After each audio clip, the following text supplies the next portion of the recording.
Huwag po kayong maniwala kay Marcos dahil niloloko lang tayo. Wala pong flood control na 5,500.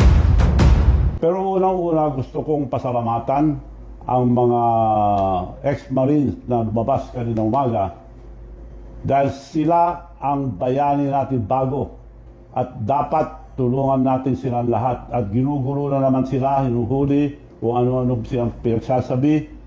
Huwag po kayong maniwala kay Marcos dahil niloloko lang tayo. Wala pong flood control na 5,500. Maliwanag po yun. Walang project si Bongbong Marcos na 5,500 flood control project. Puro kalokohan. Ghost project. Siya mismo nagsabi na guni-guni lang. Siya pang nagpapahuli ngayon yung mga ginamit nila. Yung mga contractors, mga engineers. Malalaman at malalaman po ito dahil napakalaki ito.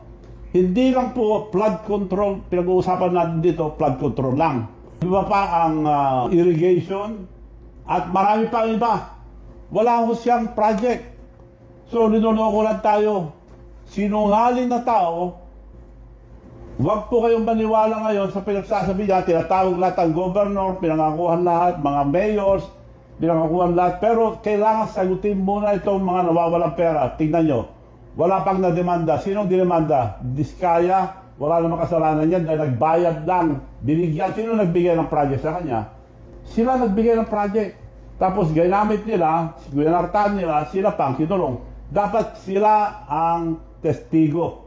At tingnan nyo po, dalawang mag-asawa kinulong na. Pero dapat sila nakakaalam lahat yung mga binigyan ng pera. Maraming salamat po sa mga tao ito.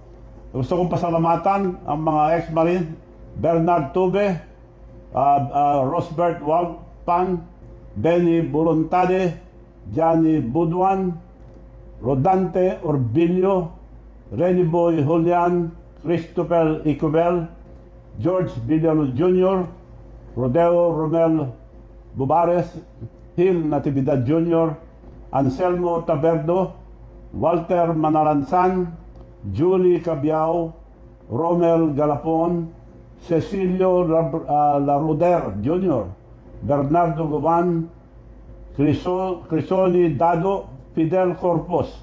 Ito pong 18, hindi ko pa po sila na-meet. Pero totoo po lahat ang sinasabi nila. Ngayon, ang gobyerno, liniligaw na naman tayo sa ibang kwento. So dapat suportahan natin ito dahil ito mga bayani ito. At sana lumabas pa yung na iba.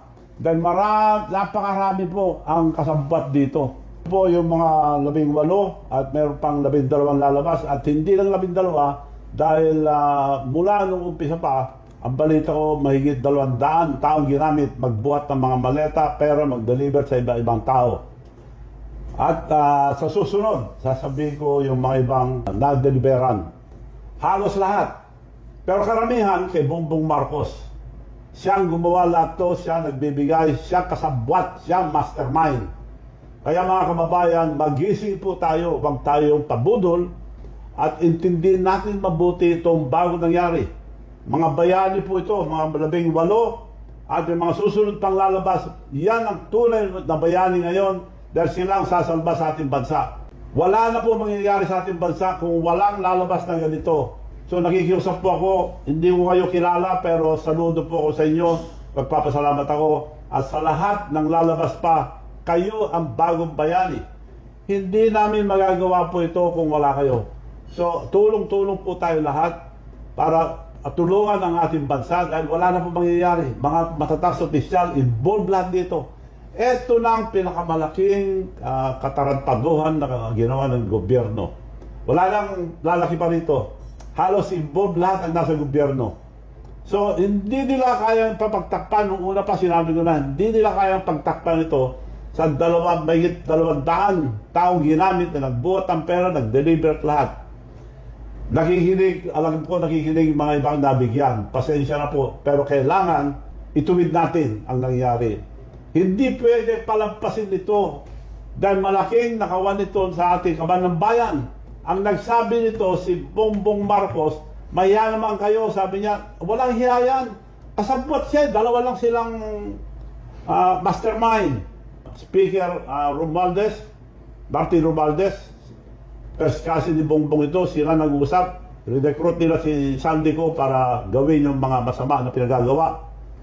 Noong nakahalata si Saldico, kung nilalaglag na siya, doon siyang umalis at nagsalita na. 5 days, may kaso na si Saldico. Kasabot nila eh. Pero yung mga iba ngayon wala pa. Ang dang bilyon po nawawala, wala pang napasampang kaso. Etong nagsalita, may abogado sila, sasampa na naman ang kaso. Ano pong klaseng gobyerno ito? Mag-isip po tayo, sama-sama po tayo, suportahan natin ang mga Marines na ito. At yung mga susunod pa nalalabas na nakakalam nito, bigyan natin sila ng parangal. So ako mismo, nagpapasalamat po ako sa inyo sa tapang nyo lumabas at dapat lahat ng nakakalam nito, pati nabigyan ng pera, nakikiusap ako na magsalita na rin kayo dahil karamihan ang nawawalang pera na kay Bongbong Marcos pa rin at kay Martin Romualdez.